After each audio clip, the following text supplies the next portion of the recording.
Modi Putin की जुगलबंदी से बैकफुट पर आ गए ट्रंप। क्या ट्रंप के टैरिफ से अमेरिका में मंदी का दौर आ जाएगा?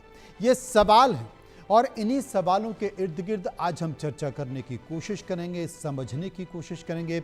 मेरे साथ कुछ मेहमान हैं। डॉक्टर अजय द्वा पूर्व वाणिज्य सचिव हैं, उनसे हम बात करने की कोशिश करेंगे। गोपाल कृष्ण अग्रवाल राष्ट्रीय प्रवक्ता बीजेपी, वो मेरे साथ जुड़ेंगे। दीपक झा प्रवक्ता कांग्रेस मेरे साथ जुड़ेंगे। सबसे पहले मैं अजय द्वा साहब के पास चलूंगा। अजय साहब, मैं आपसे समझने की कोशिश करना चाहता हूं, क्योंकि ट्रंप ने टैरिफ लगा दिया और उस टैरिफ को लेकर बहुत सारे संकेत भी निकल कर आ गए। लेकिन अभी जो एससीओ की बैठक हुई है, एससीओ की बैठक में 3 महाशक्तियां आपस में मिली हैं। उन महाशक्तियों के मिलने के बाद क्या अमेरिका पर, ट्रंप पर इसका कुछ असर पड़ेगा? क्या बैकफुट पर ट्रंप आ सकते हैं या ट्रंप अपनी जिद पर अभी बने रहेंगे?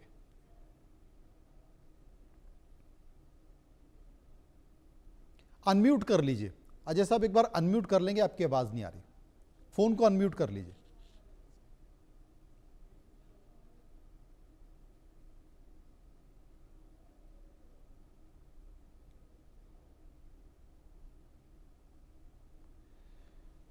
लगता है कि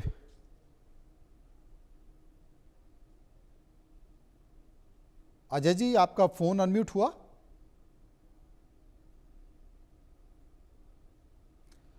ऑडियो नहीं आ रहा। एक बार दीपक के पास चलते हैं, कांग्रेस के प्रवक्ता। दीपक, आप क्या देखते हैं? एससीओ की समिट में 3 बड़े देशों के राष्ट्राध्यक्ष मौजूद थे। वो तमाम राष्ट्राध्यक्षों ने के संकेत देने की कोशिश की। आपको क्या लगता है कि भारत के दबाव के आगे या एससीओ के दबाव के आगे आने वाले समय में अमेरिका झुकेगा, पीछे हटेगा, भारत के प्रभाव को मानेगा?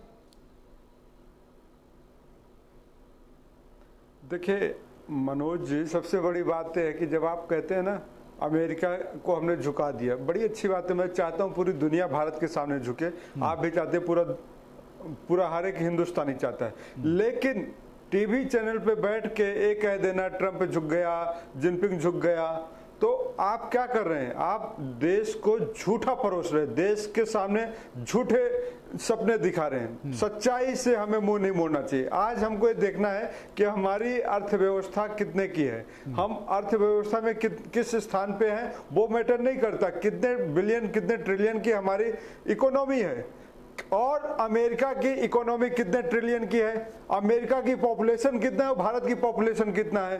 तो दोनों चीजों को जब आप देखते हैं, जब आप कंपेयर करते हैं और फिर हम यहाँ पे बैठ के न्यूज चलाते हैं कि देखो जी अमेरिका झुक गया, अमेरिका का नुकसान। अरे आप भारत का बताइए ना कि भारत का क्या नुकसान होगा, भारत में कितनी बेरोजगारी बढ़ेगी, भारत में कितने लोगों की कंपनियां बंद होंगी, भारत में कितने लोगों की फैक्ट्रियां बंद होंगी, उस पर हमको चर्चा करना चाहिए। 55 से 60 अरब डॉलर का नुकसान भारत का हो रहा है। आप तो बिजनेस वाले हैं, मोदी जी कहते हैं बिजनेस के आगे हम सब कुछ करेंगे, आप चाइना के आगे झुक जाते हैं। वही चाइना जो पाकिस्तान को अभी भी मदद कर रहा है ऑपरेशन सिंदूर चलाए रखने के लिए, और दूसरी तरफ आप जाते हैं चाइना के साथ गलवैया करते हैं और तीसरे दिन आके यहाँ कहते हैं कि देखो हमारे साथ चाइना खड़ा है। आपने देश को कंफ्यूज कर दिया है। इसलिए मैं कहता हूं देश को कंफ्यूज करना बंद करिए, देश को सच्चाई के सामना कराइए और देश को बताइए कि अमेरिका का नुकसान क्या होगा हमें नहीं पता।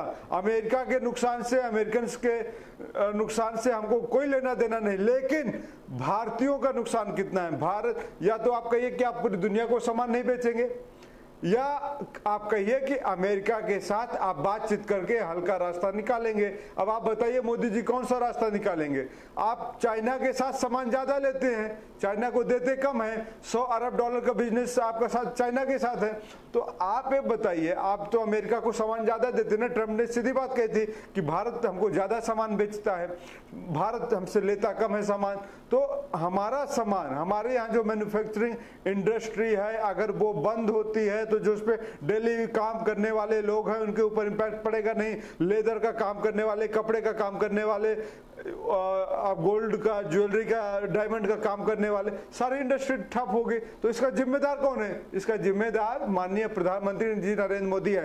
एक शब्द होता है, ना इधर का ना उधर का, इधर से लात पड़ी तो उधर चला गया, उधर से लात पड़ी तो इधर चला गया। आप लोग बचपन में, हम सब लोग स्कूल में देखते थे कि एक बच्चा होता है, इधर से मारा तो उधर चला गया। तो कुछ हालात देश के नरेंद्र मोदी जी के वैसे ही हो चुके हैं। अमेरिका ने चाटा मारा तो चाइना के पल्ले चले जाते हैं, जब चाइना ने आंख दिखाई थी तो अमेरिका चले जाते हैं। आखिर चल क्या रहे? मनोज जी, देश को कोई जिम्मेदारी बताएंगे या सिर्फ फोटो खींचने से, दीपक जी क्या है, पे चल लेने से, अच्छे अच्छे कपड़े पहन लेने से देश के प्रधानमंत्री का रुतबा बढ़ जाता है? क्या है दीपक जी कि ये जो टैरिफ लगा, इससे टैरिफ के बाद भारत पर क्या असर हुआ, क्या नहीं हुआ, भारत को कितना नुकसान होगा, कितना रोजगार में कमी आएगी, कितना फायदा होगा, इस पर हम चर्चा कर चुके हैं। लेकिन आज हम चर्चा इस बात को लेकर कर रहे हैं कि एससीओ की जो समिट है, भारत ने जो स्टैंड लिया है कि हम आपके आगे झुकेंगे नहीं।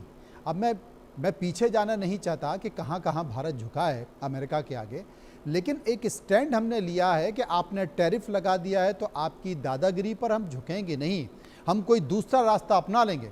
हमारे पास बहुत सारे विकल्प, हम चर्चा इस बात को लेकर कर रहे हैं। और क्या, और ये जो भारत ने स्टैंड लिया है, आप तो मानेंगे ना कि अमेरिका में, अमेरिका के ही घर में, ट्रंप के घर में अब इसके कारण ट्रंप का विरोध होने लगा है। लोग ये बात करने लगे हैं कि भाई तमाम देशों से जो अमेरिका के संबंध थे वो खराब हो रहे हैं, अमेरिका को इस बात का नुकसान हो रहा है। तो हम दोनों तरफ की बात कर रहे हैं। आप जो कह रहे हैं उस पर भी हम जवाब ले लेते हैं। भारतीय जनता पार्टी के प्रवक्ता गोपाल कृष्ण मेरे साथ मौजूद हैं। गोपाल जी जवाब दे दिए जिसका जिक्र दीपक झा कर रहे थे। मनोज जी एक बार गोपाल जी की सुन लें। मनोज जी, बात यह है कि ग्लोबल जो चैलेंजेस हैं वह कोई हमारे कंट्रोल में है, ये कोई हम नहीं कह रहे। आज ट्रम्प साहब क्या करेंगे वह कोई हमारे कहने से करेंगे नहीं करेंगे ऐसा नहीं होता। अगर उन्होंने कोई स्टेप लिया है जो कि भारत के हित के अनुसार नहीं है, तो इम्पॉर्टेंट ये है कि भारत का उस समय क्या स्टैंड है।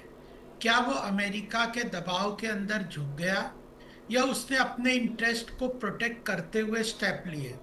तो जब से यह ग्लोबल टैरिफ वॉर ट्रंप साहब ने शुरू किया है, तब से भारत में प्रधानमंत्री मोदी जी के अगर हम स्टेप्स देखें तो उन्होंने मजबूती से देश के हित के अंतर्गत स्टेप लिए।